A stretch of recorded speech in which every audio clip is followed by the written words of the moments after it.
Happy Thanksgiving and ambivalent Black Friday, gamers. I'm LotusCrane, and today I'll be reviewing World End ECONOMiCA, episode 1, a visual novel developed by Spicy Tales and published by Sekai Project. The scenario is written by Isuna Hasekura of Wolf and Spice, or was it Spice and Wolf? I always get that mixed up. Fame. And like Wolf and Spice or Spice and Wolf, I don't think World End ECONOMiCA, which is originally supposed to be a trilogy, I don't think that it's ever really going to be finished, at least not in terms of an English publication of the third episode, even though they did make it to episode 2. Now, I'm going to break protocol and give you my impressions and the fact that I disapprove of this game at the beginning of the video, and then I'll go on for 10 or 15 minutes after I'm done telling you about that, because quite frankly this is a pretty bad game. I was disappointed. As you can see up there, I'm at least probably 3.5 hours in, and I don't see this game redeeming itself. I mean, okay, so it's a visual novel, which means it's not really a game at all. It is literally mostly text, but because it's a visual novel as opposed to a traditional paperback or I guess ebook PDF novel, it does have accompanying artwork, music, some sound effects, but no choices, no alternate paths or endings. And some visual novels have voice acting. This one unfortunately does not, which is one of the strikes against it, but not the biggest one by far. So the biggest problem with World End ECONOMiCA is that the protagonist is a wealth-obsessed misogynist. He's if Donald Trump and Ayn Rand spawned some kid in a sci-fi future on the moon, that's what the kid would be. I spent this entire, the 3.5 hours I played wanting to punch him or wishing I could ditch the protagonist, that you're forced to play or read through their point of view. I wish I could follow along with any other character in this game besides the protagonist. It's really kind of a shame, because they do some things really well. The world building is pretty immersive and impressive. I really do feel like this is what human civilization on the moon could be like in a few hundred years. The economics, the geopolitics, the cultural evolution slash stagnation. It's all thoroughly believable, and I can't enjoy the elaborate setting because the protagonist is just, I mean, I shouldn't say that any children are bad, but this is a bad kid. I mean, I guess I should just let you see for yourself how ridiculously terrible this kid is. To give you a clue of just how bad it gets, in the scene before my save file here, he was literally trying to decide between whether it was more efficient to kill a girl who had rummaged through his bag without his permission, or to strip her naked and take incriminating photos to blackmail her with. So that, like I said, this is literally like Donald Trump and Ayn Rand having some demon spawn. I would really rather play this game from anyone else's perspective than the protagonist. Oh yeah, did I mention this game has no Metacritic aggregate score yet, because not enough professional critics want to touch this game. Destructoid reviewed it and gave it a 40, and that might have been overly generous. Did I mention I say LotusCrane disapproved? Yeah, I'm not waiting until the end of the video. In fact, you know what? If you have shopping to do, or if you're still in a food coma, go back to doing that. You don't have to watch the rest of this review. The only reason you might want to is because you'll get to hear me attempting to shamelessly promote myself for a narration or voice acting or audiobook gig. And today's not even such a great day because I'm still a little stuffed up from some cold I had because the weather's been so weird lately. But yeah, I'll just go ahead and start reading. This place wasn't a reality, but rather ruins from the real world overlapping with the glory of days past. That's how the place looked to me. But every once in a while, someone would go out to the eaves of their home, under the imitation stars projected on the dome, and amuse themselves by drinking alcohol, like I am to put up with this game. or by playing a game of chess or Go. It may have been a poor area, but it seemed incredibly safe. Well, yeah, don't look down on the working class. Most of them are decent people.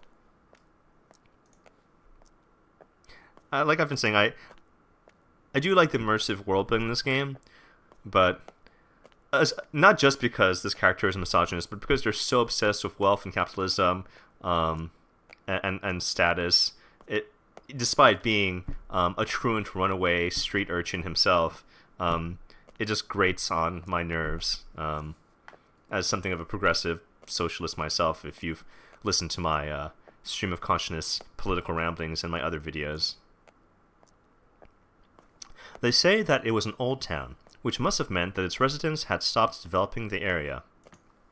Newton City had developed at a rate that threatened to surpass even the most advanced nations on Earth, so some of the people that have been attracted to it worked so hard that you could refresh the list of humanity's richest people and see changes every day. To put it another way, the people who decided not to compete became comparatively poor by the day. Getting poorer under capitalism meant that you're being forced that much further back in the big race. Not only that, I didn't want to become one of the masses. But if I failed, then I'd end up like those people. Haganah had finally stopped calling me smelly, again, runaway truant street urchin, who sleeps in PC cafes, while, running the stock market. Not running, what's the term for trading? Day trading? Gaming? The stock market? I rearranged her position on my back, then asked myself a question sternly. Are we still not there yet? No matter how light they may be, people aren't the easiest things to carry on one's back. Especially when it's a girl you're carrying, you have to watch where you put your hands. Hearing my question, Lisa looked over her shoulder and nodded lightly. As I sighed, thinking that we still had more to go, Lisa's feet suddenly stopped. We're here. I apologize. I really can't do female or children's voices. I can only do men. Middle-aged, elderly, what have you. It's been a couple decades since I could adjust my voice that high.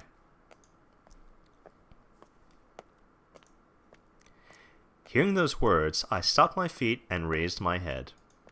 I wondered what kind of rundown hut we had arrived at, but to my surprise, I was facing an impressive gate. Actually, wasn't this a bit too impressive of a gate? 2 meters? 3 meters? Wait, more importantly, wasn't this... As I stood so dumbfounded that I forgot that Haganah was on my back, Lisa put a hand on the gate and slowly pushed it open. It didn't even seem to be locked. But considering what this place was, I could understand. Standing in front of me was a building that I had only ever heard of before. Sheltering people is my hobby. Do you see why now? She opened the double doors and walked in. The next thing I knew, a bearded dude stuck on a cross was right in front of me. I kind of flipped that line a little bit.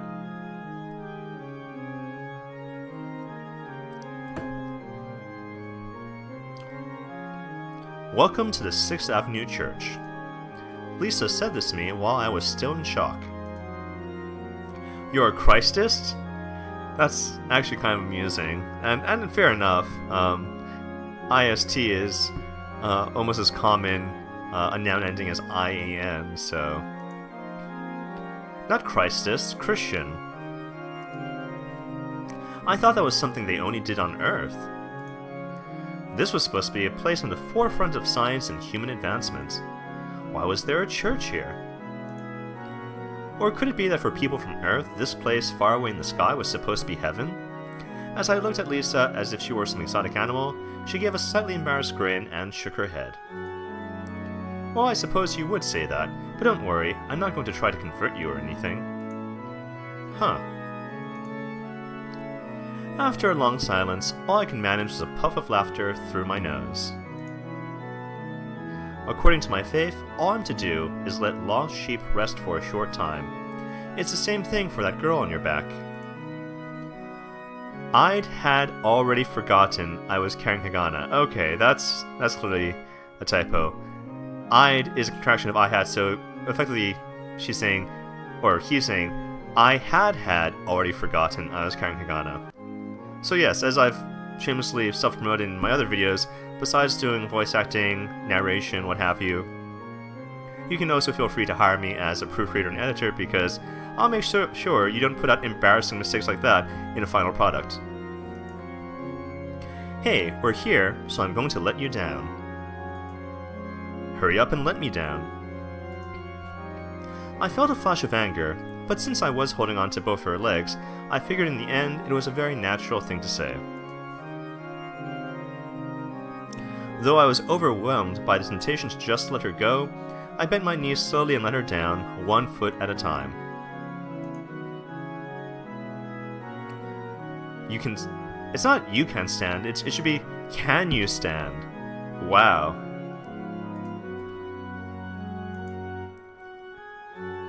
Hagana was silent, but she seemed to be amazed that she was standing. What a strange woman. So, what were we saying? Oh, so she's a runaway too? Right, same with Seralt. This place is a crossroads, and so, according to the teachings, I have a bucket for washing feet and a cup of cold water ready to give. Feet? Water? I made a face as if to say, what is this woman even talking about? Lisa saw it, and instead of getting angry, she breathed a Wow, I am flung my lines. Huh, maybe daytime drinking wasn't the best idea even though to put up with this.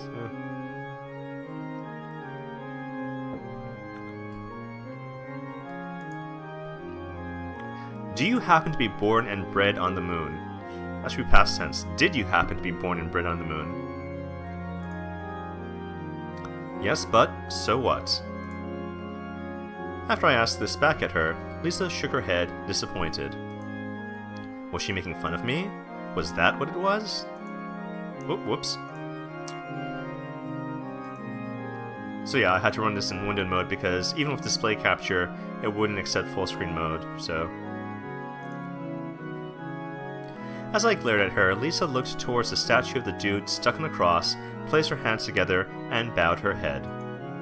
O Lord, you have brought upon me a great trial. Then, as she said this, she made a strange gesture with her right hand in front of her body, the sign of the cross. As I wondered what she was doing, Lisa faced me and began to speak. For now, why don't you take a bath? I'm not trying to be Hagana, but you are a little dirty. Being told this to my face was actually a bit embarrassing. Well, I'm sorry. As I said this, trying to hide my embarrassment, Hagana, who had been watching the situation quietly, picked up where Lisa left off. In fact, you smell terrible. After that, I began to be especially conscious about my own body. That day, I realized that I was at a far more emotional and innocent age than I had thought. Emotional, yes. Innocent, no. This kid is guilty as heck.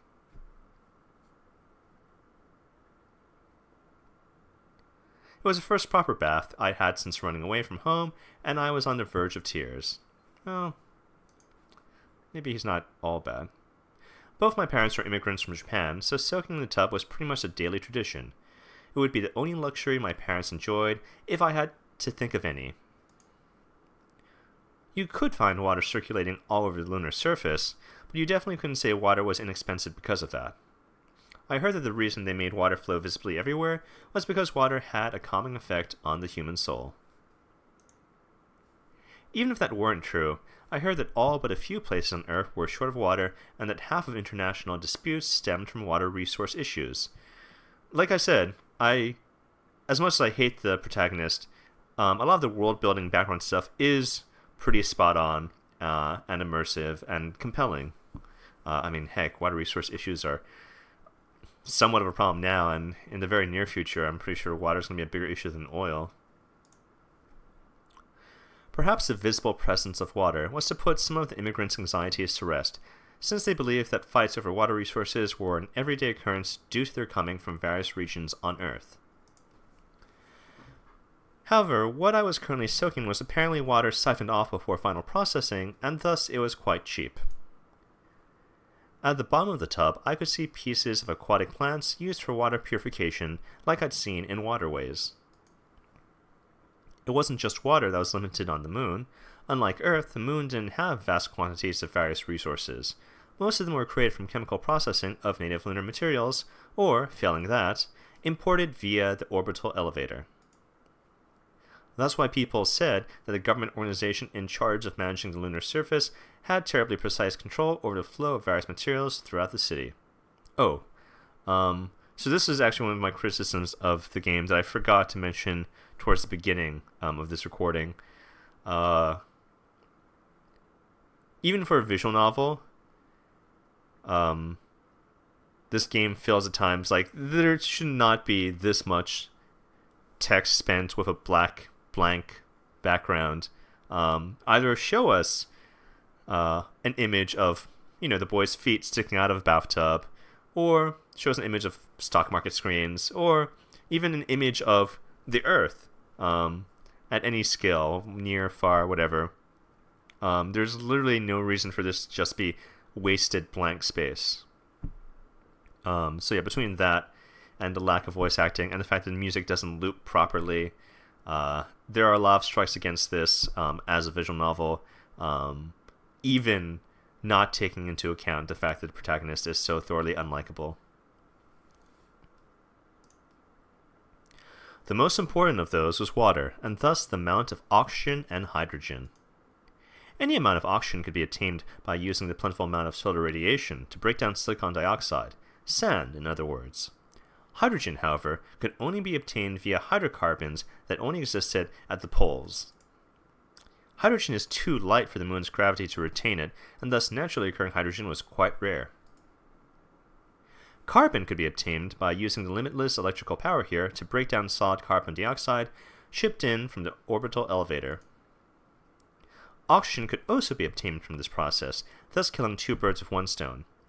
Nitrogen and the various minerals needed for the growth of plants and animals could only be obtained through chemical pellets transported in through the orbital elevator. Anyway, I think I've been prattling on long enough. As I've said before, LotusCrane disapproved. It's a lot of wasted potential. And I'll have to show you guys a much better visual novel in the near future, maybe Planetarian or Fault Milestone 1. But I thought the subject of a grim, well, it's not like Warhammer grim, but a not terrific future where people are obsessed with capitalism was thematically appropriate for Black Friday, which I also have mixed feelings about. But that being said, I'm sure a lot of you are out there shopping because you do want to just get your friends and family embodiments of your regard and affection for them. So, that's not bad in and of itself.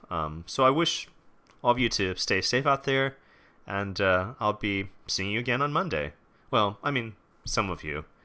As of this recording, I have 56 subscribers now, which is up from 55 a few weeks ago, so I can't complain.